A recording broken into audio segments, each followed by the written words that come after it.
आप सभी का स्वागत है एक बार फिर से चौक एंड डस्टर अकेडमी के ऑफिशियल यूट्यूब चैनल पर।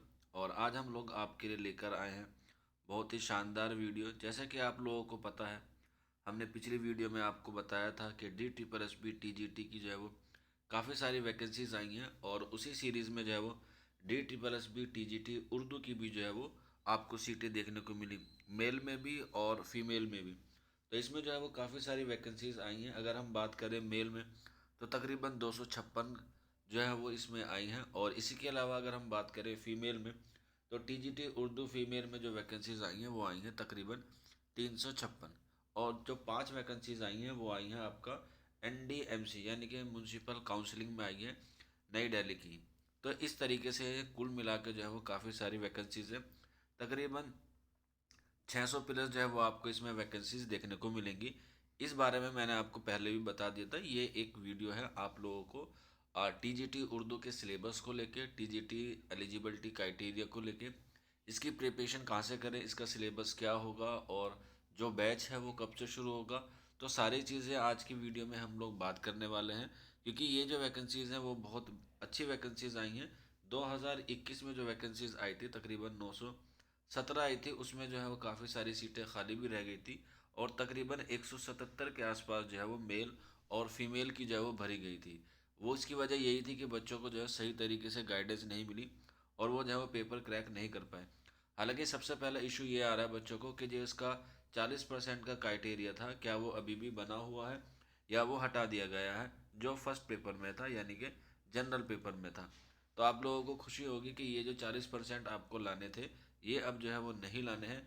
अब आपकी जो कट ऑफ बनेगी वो फर्स्ट पेपर और सेकंड पेपर दोनों को मिला के जो है वो आपको नंबर लाने होंगे। इसमें जनरल, ओबीसी, एससी एसटी वालों की भी जो है सीट अलग अलग से जो है वो डिफाइन की गई है। आप लोग नोटिफिकेशन को पढ़ सकते हैं, आप अपनी कैटेगरी की जो सीटें हैं उसमें जो है वो आप लोग देख सकते हैं। इसके अलावा एक क्वेश्चन और बन रहा था कि सर जो अदर स्टेट के हैं यानी कि जो दिल्ली से बिलोंग नहीं करते, वो किस कैटेगरी में आएंगे। अगर कोई बच्चा ओबीसी का है और वो अगर अदर स्टेट का है तो उसको जो है वो एज अ जनरल में क्या किया जाएगा, काउंट किया जाएगा। बाकी एससी एसटी वालों को जो है वो उसी श्रेणी में रखा जाएगा। अब जब ओबीसी है तो काफ़ी सारे बच्चे जो हैं वो सी टेट को लेके जो है वो परेशान होते हैं कि सी टेट का क्या रोल है, क्योंकि उनका जो है वो 82 या 84 या 88 पे जो है वो क्वालिफाइंग हो जाता है। मान के चले कि उनके बिलो 90 नंबर आते हैं यानी कि 90 से कम नंबर आते हैं, तो वो अगर ओबीसी में है तो वो एलिजिबल हो जाते हैं। लेकिन अगर हम यहाँ पे बात करें डी ट्रिपल एस बी की, तो डी ट्रिपल एस बी में जो ओबीसी के लिए आपको रिक्वायरमेंट है सी टेट में, वो आपके 90 या 90 प्लस नंबर होना ज़रूरी है, तभी जो है वो आप इसके फॉर्म भर पाएंगे। इसके अलावा बीए में आपके पास क्या होना चाहिए, बीए में आपके पास उर्दू का होना जो है वो ज़रूरी है, कम से कम 2 साल और या 200 मार्क्स का होना ज़रूरी है। अब यहाँ पे एक जो है वो थोड़ा सा बच्चों को डाउट रहता है, क्योंकि काफ़ी सारे बच्चे जो है वो बाद में करते हैं कि सर हमने सिंगल सब्जेक्ट से उर्दू किया है बाद में, यानी कि बीएड के बाद। और यहाँ पे बीएड से मैं भी एक ताल्लुकात से आपको एक इन्फॉर्मेशन दे देता हूँ कि बहुत सारे बच्चे कहते हैं सर बीएड में जो है वो हमारा उर्दू नहीं है, तो क्या हम उर्दू के टीचर बन सकते हैं? जी बिल्कुल बन सकते हैं। अगर आप उर्दू के टीचर बनना चाहते हैं तो आपको बीएड में उर्दू का होना जो है वो ज़रूरी नहीं है, ध्यान रखना। बस आपने बीएड किया हो, और वो कौन सा किया हो, एनसीटीई से किया हो, और इसके साथ साथ आपके पास ग्रेजुएशन में जो है वो उर्दू होना चाहिए।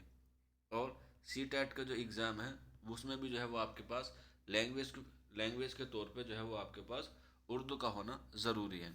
अब हम बात करते हैं सिंगल सब्जेक्ट या सब सेकेंडरी या एलिमेंट्री सब्जेक्ट को लेके। इसका जो पूरी सही इन्फॉर्मेशन है वो आपको जो है वो रूल आने के बाद ही क्या होगी, पता चल पाएगी। या कह सकते हैं जो नया नोटिफिकेशन आएगा, जो ऑफिशियल नोटिफिकेशन होगा, उसी के मद्देनज़र रखते हुए हम लोग जो है वो आपको बताएंगे कि सिंगल सब्जेक्ट इसमें एलिजिबल होता है या नहीं होता है। लेकिन अगर आपको मैं बताना चाहूँ अकॉर्डिंग टू माय नॉलेज कि ये आप अगर सिंगल सब्जेक्ट हैं, या आपने सब सेकेंडरी किया हुआ है, या आपके पास एलिमेंट्री है, तो इन सब में आपको जो है वो 2 साल का आपने पढ़ा होना चाहिए, और वही 200 मार्क्स का जो है वो आपका बीए जो है वो कंप्लीट होना चाहिए। क्योंकि बहुत सारे बच्चे बीए ऑनर्स करते हैं, और कुछ बच्चे बीए प्रोग्राम करते हैं, और कुछ बच्चे बीए पास करते हैं। तो ये 3 बीए की अलग अलग कैटेगरीज हैं। तो इनमें से जो आपका आरआर आएगा यानी कि रूल ऑफ रिक्रूटमेंट आएगी, उसी के एतबार से जो है वो आपको सारे डिसीजन जो है वो बताए जाएंगे। इसके अलावा काफ़ी सारे बच्चे कह रहे हैं सर इसमें एज क्राइटेरिया क्या रहने वाला है। तो एज क्राइटेरिया अगर आपने देखा हो दिल्ली राजपत्र का जो है वो उसमें उसकी वैकेंसीज में उसको जो है वो कम कर दिया गया है। हालांकि अभी इस पे हम कुछ नहीं कह सकते क्योंकि जब तक नोटिफिकेशन नहीं आया था तब तक जो है वो इसी पे जो है वो डाउट बना रहेगा। यहीं पे फीमेल को लेके भी है कि फ़ीमेल की कितनी है। हालांकि फ़ीमेल की जो है वो नोटिफिकेशन में 36 भी बताई गई है, कहीं कहीं पे 40 भी है। तो ये सारी चीज़ें क्लियर कब होंगी? तब क्लियर होंगी जब आपके पास ऑफिशियल नोटिफिकेशन आ जाएगा। क्योंकि ये वाली वैकेंसीज आपने देखा होगा पीजीटी में भी लागू हुई थी, तो डिपेंड करता है टीजीटी में कितनी रखेंगे।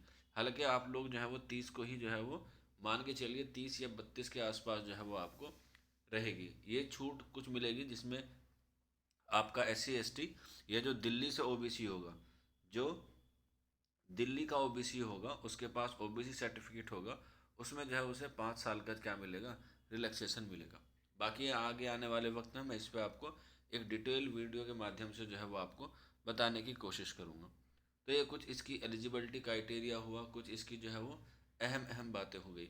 इसके बाद आपको अब ये सोचना होगा कि इसमें जो है हमारे पास जो सिलेबस है वो हमें जो है वो कैसे कवर करना है। तो मैं आपको बता देता हूँ इसका जो पैटर्न होता है DSSB TGT का। अगर आप किसी भी सब्जेक्ट से कर रहे हैं, लेकिन मैं यहाँ पे आपको उर्दू के ताल्लुक से बताना चाहता हूँ, सबका कॉमन ही होता है। इसमें 2 पेपर होते हैं, पेपर फर्स्ट और पेपर सेकंड। पहला पेपर जो है वो आपका 100 नंबर का होगा और दूसरा पेपर भी जो है वो आपका 100 नंबर का होगा। यानी कि कुल मिला के आपको 200 नंबर में से जो है वो आपको नंबर लाने हैं। अब ये जो 200 नंबर है इसमें जो है वो आपसे किन किन सवालात और किन किन सब्जेक्ट से जो है वो सवाल पूछेंगे। अगर हम पेपर 1 की बात करें तो इसमें जो है वो आपके 5 सेक्शन होते हैं, जिसमें सबसे पहले आता है आपका मैथ, इसके बाद आता है आपका रीजनिंग, इसके बाद आपका आता है जनरल अवेयरेंस या जनरल साइंस जिसको हम लोग कह सकते हैं। इसके बाद 2 लैंग्वेज आती है, हिंदी और इंग्लिश। ये 5 सेक्शन है जिसमें से आपको जो है वो 20-20 नंबर के जो है वो आपसे सवाल पूछेंगे और कुल मिला के आपसे 100 सवाल पूछे जाएंगे। और ये जो 100 सवाल होंगे ये भी 100 नंबर के होंगे। तो ये मैथ, रीजनिंग, जीएस, हिंदी और इंग्लिश, ये पेपर फर्स्ट का सेक्शन है और यहाँ पे जो है वो आपसे 100 सवाल पूछेंगे। और सेक्शन के ताल्लुक से मैं आपको एक बहुत इंपॉर्टेंट बात बता दूँ कि DSSB का जो है वो ऑनलाइन एग्ज़ाम होता है जिसमें नेगेटिव मार्किंग होती है 0.25 की। लेकिन उससे भी ख़ास बात यह है कि जब आप अगर ऑनलाइन देने जाते हैं आपके कंप्यूटर स्क्रीन पर एक नया सेक्शन खुल के आता है। तो अगर मान के चलिए आपके सामने पहले मैथ खुल के आ गया, तो सबसे पहले आपको मैथ के 20 क्वेश्चन ही क्या करने होंगे, अटैम्प्ट करने होंगे। आप रीजनिंग पे स्विच नहीं कर सकते, हिंदी पे स्विच नहीं कर सकते। यानी कि आपको पहले मैथ के ही सारे क्वेश्चन अटैम्प्ट करने होंगे, मैथ वाला पोर्शन आपको सबमिट करके आगे चलना होगा। और अगर आपने एक बार उस पोर्शन को सबमिट कर दिया तो आप दोबारा से उस पोर्शन पर या उस सेक्शन पर जो है वो नहीं आ सकते। तो ये आप लोग ख़ास तौर से ख्याल रखें और इसी तरह से जो है वो आप लोग तैयारी करें। अब बात करते हैं पेपर 2 की। पेपर 2 जो 100 क्वेश्चन आते हैं वो 2 पार्ट में डिवाइड होते हैं, जिसमें से 90 क्वेश्चन आपके आएंगे उर्दू के और 10 क्वेश्चन आएंगे आपके टीचिंग मेथोलॉजी के या टीचिंग एप्टीट्यूड के। ये जो टीचिंग एप्टीट्यूड के क्वेश्चन आते हैं ये उर्दू लैंग्वेज से नहीं आते हैं, बल्कि जो नॉर्मल टीचिंग मेथड होते हैं या नॉर्मल टीचिंग एप्टीट्यूड होते हैं उसी से आते हैं। इसकी लैंग्वेज या तो हिंदी हो सकती है या इसकी लैंग्वेज जो है वो इंग्लिश हो सकती है। उर्दू में ये नहीं आते हैं और उर्दू पेडागोजी से भी ये 10 सवाल नहीं आते। तो उर्दू के जो आपके कितने आएंगे, 90 नंबर आएंगे। अब ये 90 नंबर जो है वो कहाँ से आएंगे, ये भी आपको जो है वो ज़रूर याद करना है। क्योंकि हिंदी का, इंग्लिश का, रीजनिंग का, मैथ का या जीएस का सिलेबस जो है वो आपके पास अवेलेबल होगा। आप लोग जो है वो काफ़ी सारे पेपर में या DSSB की ऑफिशियल वेबसाइट पे जाके देख सकते हैं। लेकिन यहाँ पे कन्फ्यूज़न क्रिएट तब होता है जब बच्चों के पास DSSB TGT जो है वो उर्दू का जो है वो सिलेबस होता ही नहीं है। क्योंकि उन्हें पता ही नहीं है कि हमें क्या पढ़ना है, कैसे पढ़ना है और कब और कितना पढ़ना है। क्योंकि 90 क्वेश्चन जो है यही आपकी क्या बदलेंगे, तकदीर बदलेंगे। क्योंकि अगर मैं आपसे लास्ट ईयर की जो 2021 में बात करें उसमें अगर हम कट ऑफ की बात करें तो 200 में से जिसके 80 नंबर आ गए थे उसका क्या हो गया था, सिलेक्शन हो गया था। तो इस बार जो है वो क्राइटेरिया भी ख़त्म हो गया। तो ऐसा माना जा सकता है कि सारा दारोमदार जो है वो उर्दू वाले पे ही करेंगे, क्योंकि उर्दू वाले जो बच्चे होते हैं उनका फर्स्ट पेपर जो है वो ज़्यादा स्ट्रॉन्ग नहीं होता। लेकिन अब जो है वो क्राइटेरिया ख़त्म हो गया है, तो उर्दू में जो है वो ज़्यादा बच्चे अच्छी पकड़ बनाएंगे और इसीलिए जो है वो इसकी मेरिट हाई जा सकती है। तो इसीलिए आप लोग उर्दू के साथ साथ अगर जिसका उर्दू अच्छा है वो उर्दू को और मजबूत करके फर्स्ट पेपर की तैयारी में जो है वो लग सकता है। अगर किसी का फर्स्ट पेपर अच्छा है, उसका उर्दू अच्छा नहीं है, तो वो भी जो है वो अभी से जो है वो उर्दू पे जो है वो कमांड करनी शुरू कर दे। और इसीलिए आप लोगों के लिए चौक एंड टेस्टर अकेडमी एक शानदार बैच लेकर आया है जिसका नाम है डू और डाई, यानी कि करो या मरो का। अगर आप लोग इस आने वाली वैकेंसीज जो आ चुकी हैं ऑलरेडी, इसमें आप अपनी सीट पक्की करना चाहते हैं, तो आपको करो या मरो वाली सिचुएशन में आपको जो है वो करना होगा। क्योंकि आपको पता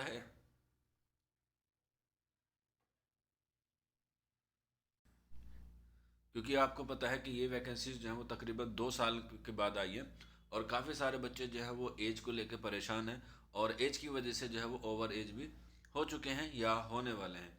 तो इसलिए आप अपनी एज को और इस वैकेंसीज को अगर अपने आप में एक अहम मुकाम पे हासिल करना चाहते हैं अपने आप को, तो ये वैकेंसीज आपके लिए डू और डाई वाली कंडीशन में है। अब ये जो इसका मैंने आपको बताया सिलेबस के ताल्लुक से कि सिलेबस क्या है, तो इसका कोई सिलेबस नहीं है। इसके लिए आपको दो चीज़ें जो मैं आपको रिकमेंडेशन करूँगा, वो सारी चीज़ें जो है वो आप लोग कर लीजिएगा। सबसे पहले तो आप एनसीईआरटी को जो है वो एकदम अच्छी तरीके से पढ़ लीजिएगा। 6 to 12 तक आपको जो है वो एनसीईआरटी आती है दिल्ली की, दिल्ली बोर्ड की, जिसमें जान पहचान आती है। इसके अलावा उर्दू ए की काफ़ी सारी किताबें आती हैं, ठीक है। तो ये सारी किताबें जो है वो आपको पढ़ना है। इसके अलावा जितनी भी सेंट्रल यूनिवर्सिटीज़ हैं, जामिया हुआ, जेएनयू हुआ, अलीगढ़ हुआ, उन सब के एमए का जो सिलेबस होता है, ख़ास तौर पे जो एंट्रेंस का सिलेबस होता है, उसको जो है वो आपको कवर करना है। इसमें जो है वो ग्रामर भी आपसे जो है वो पूछी जाती है, इसलिए ग्रामर जो है वो आपको भी तैयार करनी है। तो ये तीन चीज़ें अगर आप लोग कर लेंगे, एनसीईआरटी की पढ़ लेंगे, एमए उर्दू के एंट्रेंस का या इंटरनल सिलेबस को जो है वो आप लोग देख लेंगे, और इसके अलावा उर्दू ग्रामर को आप लोग देख लेंगे, तो ये सारी चीज़ें जो है वो आपकी ईजिली क्या हो जाएंगी, कवर हो जाएंगी। इसके अलावा अगर कोई पर्सनल गाइडेंस चाहता है या कोई इन्फॉर्मेशन चाहता है, तो इस नंबर पर जो है वो हमसे रब्ता कर सकता है, 9045220432। और आपकी जो क्लासेस हैं DSSB TGT उर्दू की, वो जो है हमारे यहाँ पर 22 जनवरी से जो है वो शुरू हो जाएंगी। आप लोग इस नंबर पर रजिस्ट्रेशन करके अपनी क्लासेस में जो है वो जुड़ सकते हैं। बाकी कोई डाउट रहता है या कोई क्वेरी रहती है, तो आप लोग इस नंबर पर जो है वो हमसे रब्ता कर सकते हैं। अगली वीडियो में मैं आपको पूरा एक सिलेबस के ताल्लुक से और उसमें कौन कौन सी किताबें हैं वो सारी चीज़ें जो है मैं आपको अगली वीडियो में बताऊंगा। तो आज की वीडियो में इतना ही था। मिलते हैं आप लोगों से जल्द ही नेक्स्ट वीडियो में। शुक्रिया फॉर वॉचिंग दिस वीडियो।